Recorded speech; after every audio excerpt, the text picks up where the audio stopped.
Sarapan pagi makan urut sekapal. Atau Ustaz tuh tapai boleh dimakan. Dia pulang dengan sesat dan kenapa tupai boleh dimakan. Apa ini Nabi baru turun di Laksa?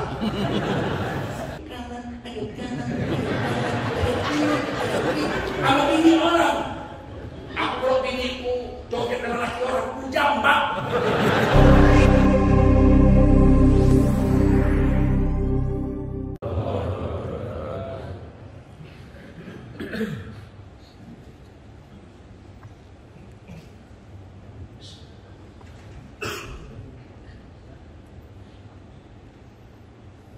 Assalamualaikum warahmatullahi wabarakatuh.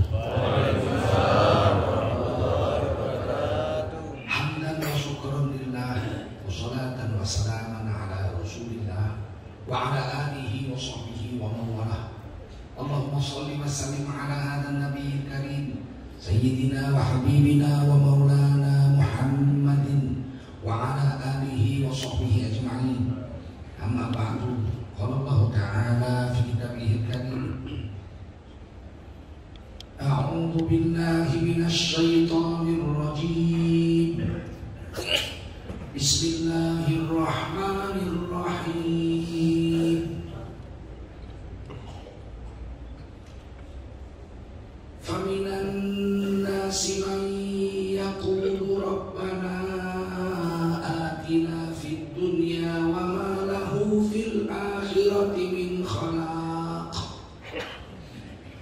Wa minhum man yaqulu rabbana atina fid dunya hasanatan wa fil akhirati hasanah wa fil akhirati hasanatan wa qina adzaban nar. Ulaika lahum nasibun mimma kasabu wallahu sari'ul hisab. Qala Rasulullah sallallahu alaihi wasallam, man kharaja fi talabil ilmi fahuwa fi sabilillahi hatta yarji. Baginda Rasul bersabda, siapa keluar untuk mendapatkan ilmu, orang itu adalah orang yang berjihad fi sabilillah sampai dia kembali ke tempatnya. Mudah-mudahan kita semua mendapatkan pahala jihad dari Allah SWT. Amin. Sadaqallahul azim wa sadaqa rasuluhun nabiyul karim wa nahnu ala dhalika minasy syahidin wasyakirin walhamdulillahi rabbil alamin. Para ulama, tuan-tuanku yang dimuliakan Allah SWT, Bapak Imam kita yang telah mengantarkan kita sholat subuh bersama-sama tadi, mudah-mudahan Allah memberi barokah dan rahmat kepada Pak Imam dan kepada kita semua. Ada sahabat saya, Teguh Isra dari ID yang mendampingi saya sejak perjalanan dari Sabang sampai terakhir hari ini di Langsa. Mudah-mudahan Allah memberi kita nikmat yang besar atas agama ini. Amin. Tokoh-tokoh masyarakat, sini ada bapak kita, Bapak Haji Sofyan Fakih, dari sibuk menghidupkan AC supaya kita sejuk di dalam tempat ini. Tokoh agama, tokoh masyarakat, tokoh pemuda, tokoh wanita, hadirin wal hadirat yang dimuliakan Allah SWT. Wajiblah kita bersyukur pada Allah SWT. Salawat dan salam kita sampaikan untuk baginda Rasulullah SAW. Hari ini saya gembira sekali, yang hadir ramai sekali, masya Allah. Kalau subuh sudah begini rata-rata di semua masjid di seluruh Indonesia, insya Allah tidak lama lagi negeri ini akan berubah menjadi negeri yang badatun thayyibatun. Amin. Ujian iman itu bagi orang Islam adalah sholat subuh. Kalau sholat subuh berjamaah sudah ramai, artinya orang munafik sudah sedikit. Sebab orang munafik dulu sholat zuhur, asar, maghrib datang ke masjid ramai-ramai. Orang munafik itu tidak ke masjid dua waktu, isya dengan subuh. Karena isya sudah gelap, dulu kan nggak ada listrik. Subuh masih gelap, Rasulullah nggak lihat itu, nggak datang. Masjid Nabawi Musa Nabi itu 7 tahun nggak ada lampu, 7 tahun tidak ada lampu. Baru tahun ke-7 ada orang kaya perempuan memasang lampu di masjid. Maka Nabi mengatakan siapa memasang lampu di masjid, dia akan mendapat penerangan di hari kiamat. Jadi gelap, orang munafik tidak ada. Kalau subuh begini banyak, berarti orang munafik sudah sedikit. Dan udara segar. Ada yang bangun orang-orang soleh, orang munafik itu bangun. Napas itu mengotori udara. Orang munafik itu banyak lah. Zaman Rasulullah 30%. Zaman Rasulullah 30%. Dari mana ukurannya? Dari perang Uhud. Perang Uhud itu tahun ketiga Hijrah. Kita diserang dengan 3.000 pasukan. Nabi bertahan dengan 1.000 pasukan. Musyawarah di mana perang? Di Uhud, jangan di kota Madinah, nanti ikut perempuan-perempuan, anak-anak, anak-anak. Maka dicekatlah 6 km sebelum sampai kota Madinah di pegunungan, sebuah pegunungan namanya Uhud. Di situlah dicekat, perang terjadi. Berangkatlah Nabi dari Madinah 1.000 pasukan. Raja orang munafik gembongnya ikut. Abdullah bin Ubay bin Salul ikut. Tapi bukan ikut untuk perang, ikut untuk merongrong perjuangan Islam. Sampai di Uhud dia mulai mempengaruhi orang, apa kita ikut perang? Ini perang antara orang Mekah aja nih. Biarkan mereka sama mereka bunuh-bunuhan. Kita pulang aja. Nanti kalau kita mati, istri kita jadi janda, kita jadi yatim. Ngapain kita bela-bela Muhammad? Itu orang asing. Orang asing. Dan orang asing kita pulang berhasil mempengaruhi 300 orang. Tinggal 700 orang Islam lawan 3.000, bayangkan. Dan kita kalah pada peperangan Tasik itu babak kedua kalah 70 sahabat Nabi wafat di Uhud, termasuk paman yang paling Rasulullah sayangi, yaitu Sayyidina Hamzah. Zaman Nabi aja sudah digelar radhiyallahu anhu. Sahabat-sahabat itu sudah digelar radhiyallahu anhu. 30% munafik. Kira-kira sekarang tambah sedikit atau tambah banyak orang munafik? Ibu-ibu yang bilang. Tapi aku rasa iya. Saya rasa memang iya. Orang ini waduh, gelar kiai, profesor, doktor, tapi kata-katanya itu menyakitkan.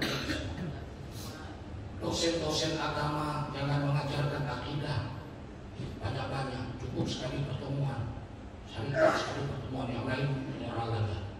Karena akidah kalau dipelajari membuat orang menjadi radikal. La ilaha illallah.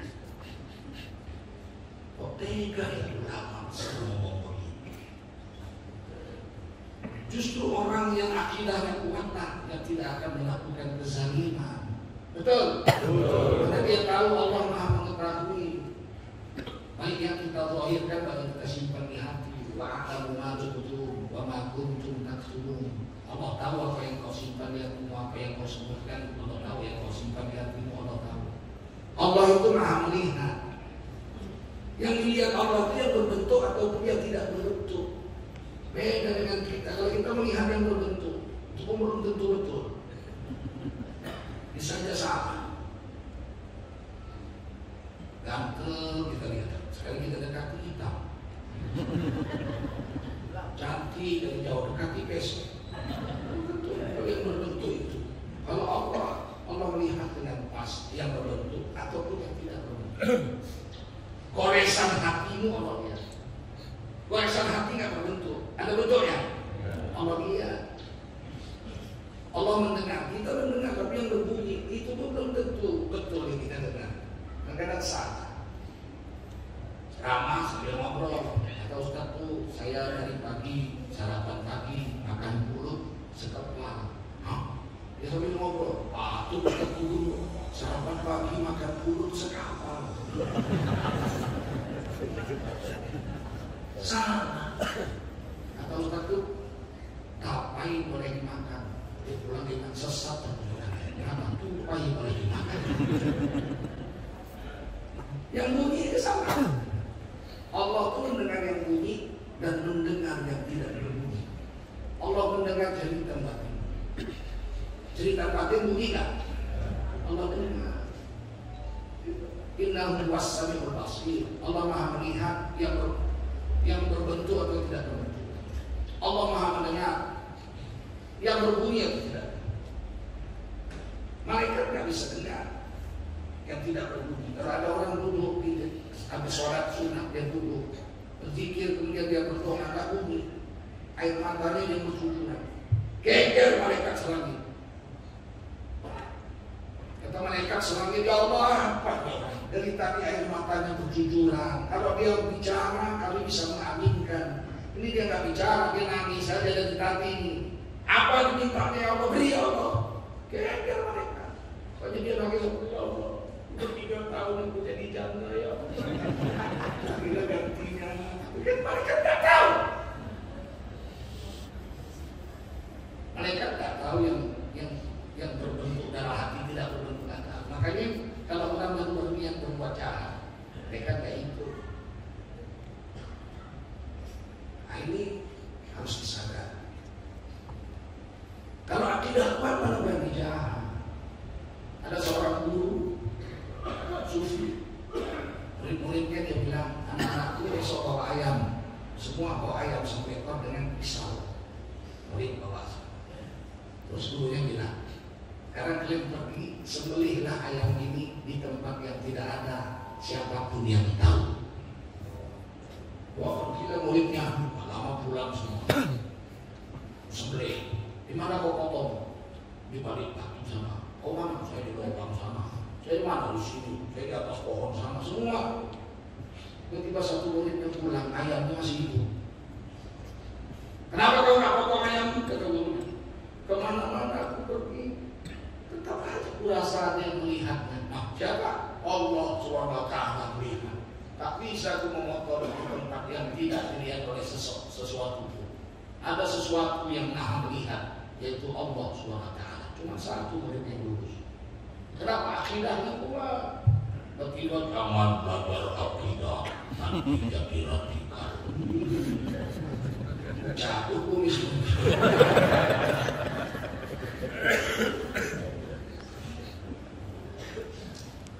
Kalau menjilat jangan terlalu kali lah, ya kan? Menjilat jangan terlalu kali. Sampai agama sendiri dirusak. Apalagi ilmu tinggi, nahu, sorok, hebat, bukan hafal, profesor, doktor. Kalau melarang orang Islam belajar akidah. Dulu penjajah Belanda gitu juga. Orang belajar tasawuf cepat guru, jangan nanti kok gila. Mana ada orang belajar agama gila? Yang gila itu orang yang nggak mau belajar agama. Betul? Hari ini kembali sifat penjajah Belanda itu menghinggapi ulama-ulama Islam di Indonesia. Bagaimana nasib cucu-cucu kita dalam 50 tahun yang akan datang? Bagaimana nasib agama 50 tahun yang akan datang? Kalau begini model ulama-ulama kita.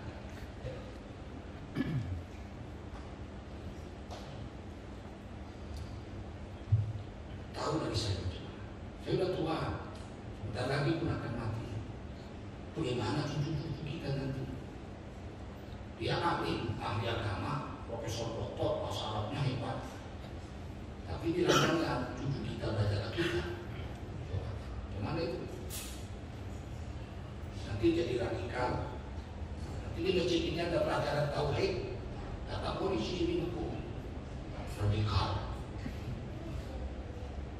Gimana? Hari ini yang radikal itu saya kira orang yang tidak tahu agama. Orang-orang yang cinta dunia itu, PKI, sekuler itu. Memang orang pakai jubah serban radikal, ke Arab-Arab, bikin rusuh negara. Kita nggak pernah lihat orang pakai jas ke penjajah. Betul? Kita nggak pernah bikin ribut dia. Wanita pakai cadar, dibilangnya, wah, radikal. Ini dan pakai rok pendek, itu nggak apa-apa, itu radikal. Rusak, otaknya rusak. Konslet, baunya copot 3. Repot kita ini pakai. Maka harus tetap dibuat pengajian di masjid ini. Insyaallah ya. Insyaallah. Dan datang kadang-kadang datang. Coba pengajian begini ini nampaknya ada kecil. Karena bila ya qaumun yadhkuruna Allah illa hafathumul malaikah. Tidaklah satu kaum duduk mereka rapat-rapat yadhkuruna Allah, mereka mengingati Allah. Kata Abu Hurairah radhiyallahu yang kurun Allah itu menceritakan hukum-hukum agamanya. Ini halal, ini haram, ini makruh, ini mubah, ini makan. Nah, dia bahas itu. Maka illa hafathumul malaikah, turunlah malaikat dari langit memayungi mereka dengan sayap-sayap. Mereka saling panggil memanggil satu dengan lain, memayungi majelis ini bersusun-susun sampai langit dunia. Lebih banyak malaikat yang hadir ini daripada manusia yang hadir segini banyak. Duduk aja. Wa ghasiyatumur rahmah, Allah sirami mereka dengan kasih sayang, dapat rahmat. Semua pulang dapat rahmat. Rahmat itu kasih sayang, bukan rahmat katulu. Kasih sayang. Disayangkan Allah. Wa kana bil mu'minina rahimah. Adalah Allah terhadap orang beriman sangat kasih sayang. Kalau sama kafir tak ada kasih sayang Allah, sekali pun tak ada. Sehingga orang kafir masuk neraka kekal selama-lamanya, khalidina fiha abada, selama-lamanya dalam neraka. Wala yamutu fiha wala yahya. Di neraka itu hidup tidak, mati pun tidak. Setengah mati. Hidup enggak, mati pun enggak. Menjerit-jerit enggak, kasihan Allah. Enggak kasihan, sedikit pun Allah enggak kasihan. Tapi kalau orang beriman sebanyak berapapun dosanya, masuk neraka juga karena banyak dosa. Setelah dia akan keluar juga dari neraka, dimasukkan ke dalam surga. Kasihan Allah. Cuman itulah orang yang masuk neraka, orang beriman masuk neraka karena banyak dosa, gagal dalam timbangan amal. Orang beriman nanti ditimbang di hari kiamat pahalanya, dosanya. Fa'amma man faqulat mawazinuhu fahuwa fi 'ishatir radiyah. Siapa orang beriman yang ditimbang amalnya lebih banyak baiknya daripada dosanya, maka setelah ditimbang dia masuk surga. Wa amma man khaffat mawazinuhu fa ummuhu hawiyah wa ma adraka ma hiya narun hamiyah. Orang beriman kalau ditimbang amal di hari akhirat lebih banyak dosanya dari pahalanya. Atau beriman apa berbuat masuk neraka sementara sampai dosanya lunas. Kejamkan Allah tak kejam. Allah tuh kasih sayang. Kenapa dia masuk neraka orang beriman? Adil. Allah tuh adil. Masa orang jahat masuk surga, orang baik masuk surga? Gak adil Allah. Kalau satu orang penghafal Quran 30 juz siang malam menjaga matanya, menjaga makannya, menjaga telinganya, ibadah siang malam karena Allah takut sama Allah, masuk surga. Ada germo menjual bini orang aja terjadi. Masuk surga jalan cuma di pintu surga. Masuk surga ya. Alhamdulillah. Kerjanya apa di dunia? Saya penghafal Quran, siang malam saya takut sama Allah. Masuk surga. Kamu penghafal Quran juga? Bukan, saya germo.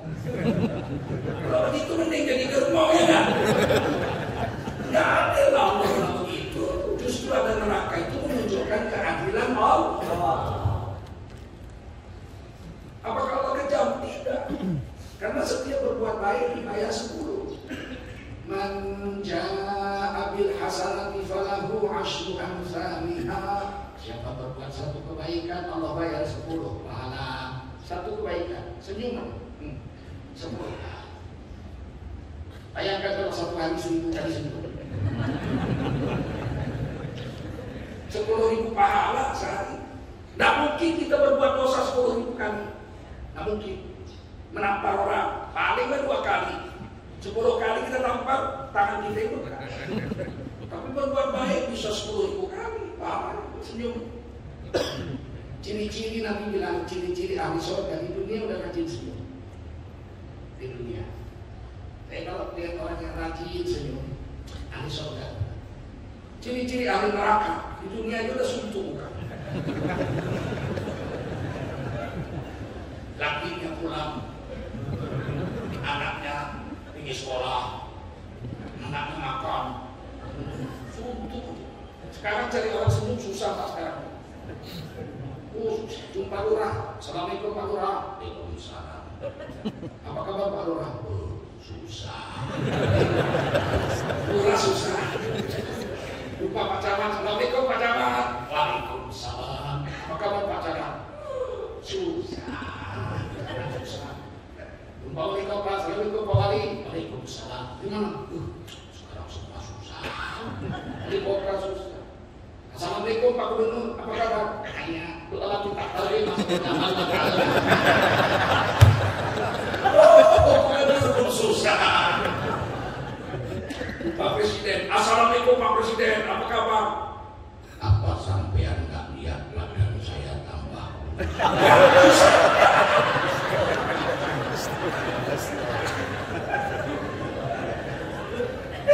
Lihat orang yang senyum sekarang susah. Padahal senyum itu satu hasanah.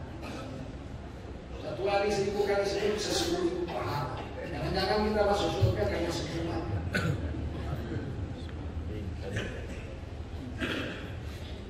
Kami kalau berbuat jahat 1 dibayar 1. Kalau berbuat baik 1 dibayar 10. Nun 10 pahala. Nun 10 pahala. Nun 10 pahala. Sadaqallahul azim. Loh, kau cuma baca nun aja. Kenapa baca? Hari ini orang menghina agama banyak, Pak. Tokoh-tokoh agama baca Quran kok cuma nun. Jadi kalau nun kenapa? Kenapa kalau nun? Nabi tak pernah melakukan. Terus bid'ah. Terus masuk neraka. Kepala tuh kau. Kau pikir melakukan nenek moyang kau itu semua mau masukkan ke situ. Rasulullah mengatakan man qara'a harfan min kitabillah fa huwa bihi hasanah. Siapa baca Quran 1 huruf dapat 1 hasanah. Wal hasanatu bi asyri amsalihha. 1 hasanah dibayar 10 pahala. La aqulu alif lam mim harfun. Aku tidak katakan alif lam mim 1 huruf, walakin alif harfun wa lam harfun wa mim harfun. Tapi kita Rasulullah alif sehuruf, lam sehuruf, mim sehuruf. Siapa baca alif lam mim dia dapat pahala 30. Ayo. Datang Ustaz sekarang. Anak ibu-ibu, bapak-bapak tidak usah baca Quran. Kalau tidak tahu artinya tidak berpahala. Kata Nabi alif lam mim 30 pahala. Nabi Hasan Sohail yang membantu itu. Tiba-tiba Ustaz itu bilang baca Quran tidak tahu artinya tidak berpahala. Apa ini Nabi baru turun di laksana? Nabi bilang alif lam mim 30 pahala. Ada yang tahu arti alif lam mim? Hanya Allah yang tahu, betul. Tapi berpahala 30. Tiba-tiba keluar lagi ngomongan. Siapa baca Yasin malam Jumat masuk neraka. Nabi tak pernah baca Yasin. Iya. Jadi diloncatin Nabi kalau baca Quran itu pas Yasin loncatin. Pembohong besar dia. Ini banyak mengajar aneh-aneh agama. Saya pernah datang ke rumah kawan saya, ada Quran terjemahan. Cantik Quran, saya lihat. Saya buka dia, ada di bagian agak ujung di staples. Di hektar. Apa yang saya Yasin? Yasin di hektar, di staples. Terus ini buka. Datang dia bawa minum. Pak Ustaz, ada dilihat Quran saya lihat. Ini kok di staples? Wah itu semua Yasin Pak. Memang sengaja saya hektar. Kenapa? Jadi kalau dibaca bid'ah Pak masuk neraka. Supaya anak istri saya jangan baca, dia saya hektar. Digunting aja dia bilang sekalian Pak. Atau kau cetak Quran baru 113 surat minus surah Yasin nggak usah ada. Ada aja ini orang. Ini gurunya yang setengah gila ini. Banyak sekali begitu kan. Membaca Yasin kok masuk neraka. Coba bayangkan di akhirat nanti. Berjuta-juta orang dikirim masuk neraka. 2 rombongan. Satu rombongan masuk neraka, satu rombongan masuk neraka. Ketemu depan pintu surga. Kenapa rame-rame dikirim masuk neraka? Bukannya kami dulu rajin baca Yasin malam Jumat. Karena baca Yasin malam Jumat masuk neraka, inilah nasib kami sekarang. Kita masuk neraka. Terus yang masuk neraka ini nanya, kalian rombongan lain? Apa kalian malam Jumat masuk neraka karena baca Yasin juga malam Jumat? Oh bukan, tapi kalau malam Jumat rame-rame mabuk berzina. Sama ya dengan saya yang baca Yasin. Nah, makanya dulu jangan baca Yasin malam Jumat lebih bagus berzina. Kan sial begini agama kalau begini dia dipahamkan. Kemana kalau orang yang mengajarkan? Kata Nabi, siapa baca Quran 1 huruf 10 pahala kok. Dibacanya nun 10 pahala. Shadaqallahul azim. Selesai. Kok cuma nun aja? Kalau nun kenapa? Kan 10 pahala. Kok kau keberatan, Nabi aja gak keberatan. Nah, coba. Hari ini banyak aneh-aneh. Kata Nabi, kita duduk ingat Allah.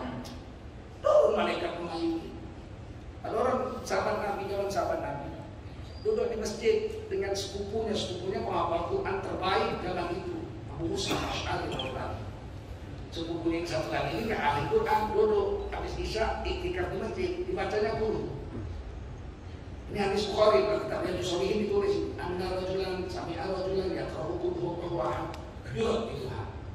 Ada seorang laki-laki duduk mendengarkan saudaranya lagi baca qul huwallahu ahad. Diwirid-wiridkan, diulang-ulang. Bismillahirrahmanirrahim. Qul huwallahu ahad, Allahus samad, lam yalid wa lam yulad wa lam yakul lahu kufuwan ahad. Bismillahirrahmanirrahim. Qul huwallahu ahad, Allahus samad, lam yalid wa lam yulad wa lam yakul lahu kufuwan ahad. Diwirid-wiridkan. Yang dengar ini ahli Quran, apa juga putus. Remeh, macam tak ada ayat lah. Usaha saja.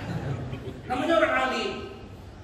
Bahayanya orang alim itu sombong, merasa hebat.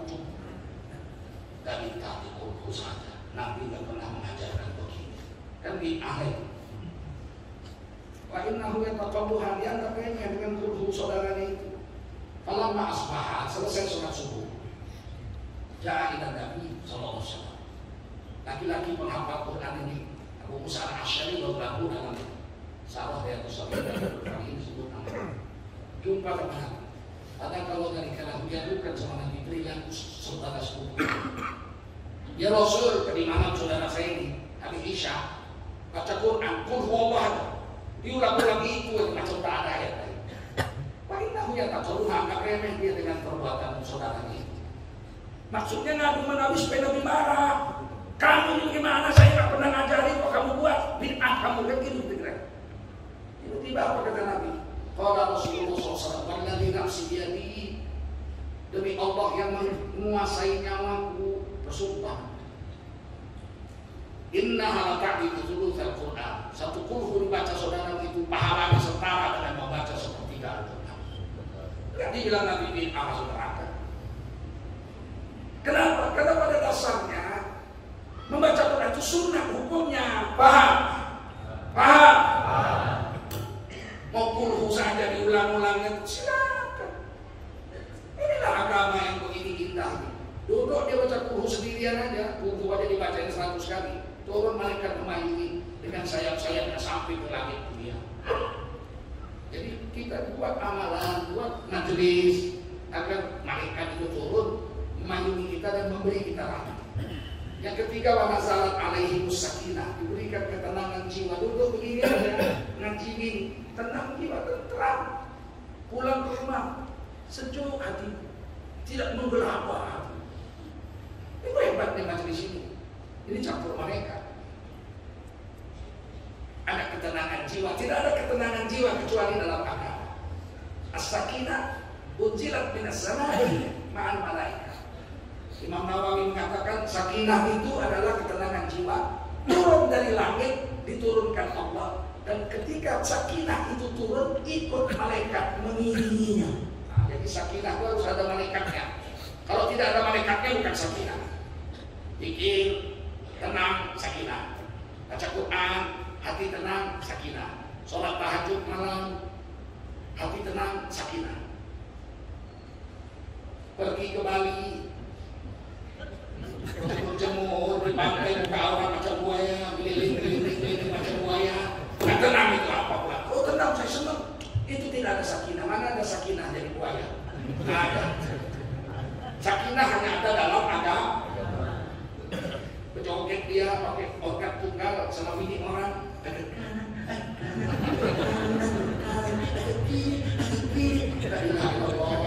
Zaman Pak Harto 32 tahun nggak pernah kita lihat Pak Harto menyanyi, betul? Joget apalagi, betul? Sekarang asal habis rapat pejabat-pejabat langsung main organ kan. Kalau bini orang, aku kalau biniku joget dengan laki orang, ku jambak. Aku yang bayar mahal, laki orang pula yang menjoget. Ya kan? Kalau mau joget sama aku kau di kamar. Joget sama laki orang pula. Maka pula ada kalau laki itu tengok ini hebat joget itu. Memang udah gila. Tidak ada sakinah di sini. Yang keempat, barakallahu fiikum. Duduk mengaji, nama kita satu-satu disebut di langit, sehingga seluruh malaikat kenal. Ada orang yang selalu datang ke majelis taklim, majelis zikir. Di dunia tidak terkenal, tinggal di pinggir hutan, istrinya pun melarikan diri, tinggal sebatang kara karena miskinnya. Tapi sering datang ke majelis taklim, majelis zikir. Ketika dia mati, seluruh malaikat selangit mendoakan akan kemuliaannya. Begitu. Tidak terkenal di dunia, tapi masyhur di langit. Yang terakhir di hadis yang lain, ketika kita berdiri mau pulang, malaikat menjerit di langit, "Qumu maghfuran lahu, maghfuran laka." Bangunlah, maghfuran lahu. Bangunlah. Dosa-dosa kamu semua sudah pun diampuni oleh Allah. Qumu maghfuran lahu. Kamu diri semua dosa kamu sudah diampuni. Dosa yang kita bawa sebanyak bintang di langit, sebesar gunung kita pikul. Ini dosa kita bawa, Pak, jangan dibilang tak dibawa. Dosa itu tidak tinggal di lemari rumah kita. Dosa itu lengket di tubuh kita.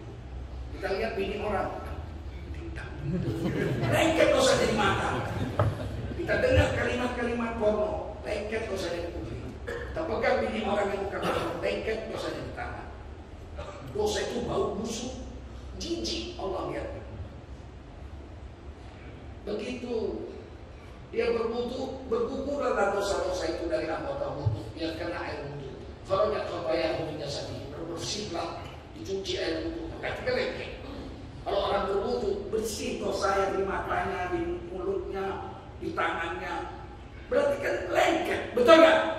Orang bisa dicuci kok dengan air wudu. Dosa itu di bawah. Kita nggak lihat, tapi binatang lihat. Anjing lihat. Makanya kalau orang pulang sholat dan subuh ini lewat depan anjing, anjing nggak berani. Segan anjing. Karena ada nur. Coba pulang main gaple kayak batu. Lewat depan anjing, dikejar anjing. Kenapa? Karena melihat anjing itu serupa dia. Saingan dia.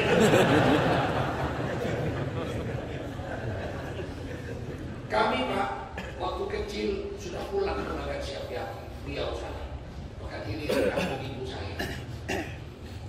Kalau ada orang dimakan harimau atau diterkam buaya, orang kampung itu bilang apa?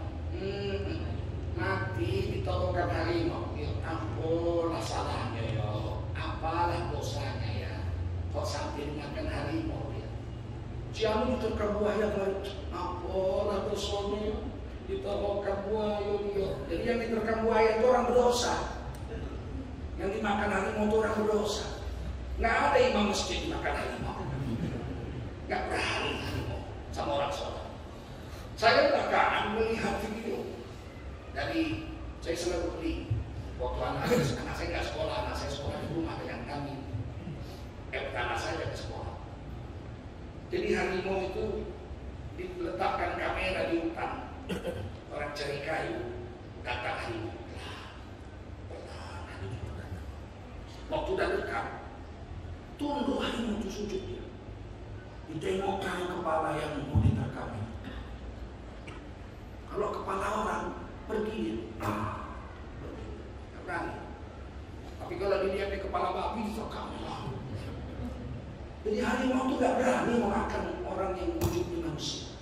Karena manusia ini khalifah di atas dunia. Wa huwa alladzi ja'alakum khala'ifal ardh. Dialah Allah yang telah menjadikan kamu semua orang beriman khalifah di atas bumi. Mana berani kamu mau memakan khalifah? Yang dimakan bentuk binatang, kepala monyet, kepala anjing, makanan lezat dimakan. Tidak ada orang soleh dimakan harimau. Sini dulu banyak harimau kata nenek. Nenek saya orang bola sifat. Setahun sekali pulang dia lihat bapaknya kan. Jalan kaki dari Banua Raja sampai Seruai. Karena ibunya orang Seruai. Jadi sekarang Banua Raja. Jangan dulu kan ada keberanian. Naik kuda perempuan. Bapaknya bapak saya masih umur 4 atau 6 tahun jalan kaki. Dari Banua Raja atau Simpang sampai Seruai. Kadang-kadang kata bapak saya jumpa ini. Orang jalannya jalan tikus gitu. Kanan kiri lalang, rumput. Apa kata nenek saya? Jangan lari ya nak. Jangan lari. Itu kucing besar gitu. Tenang, zikir lah, Allah. Nanti lah ada penari mulia, jangan mau tengok nenek saya. Kasihan jangan.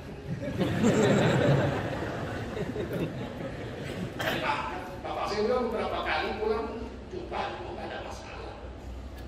Coba sekarang tes sudah nikah.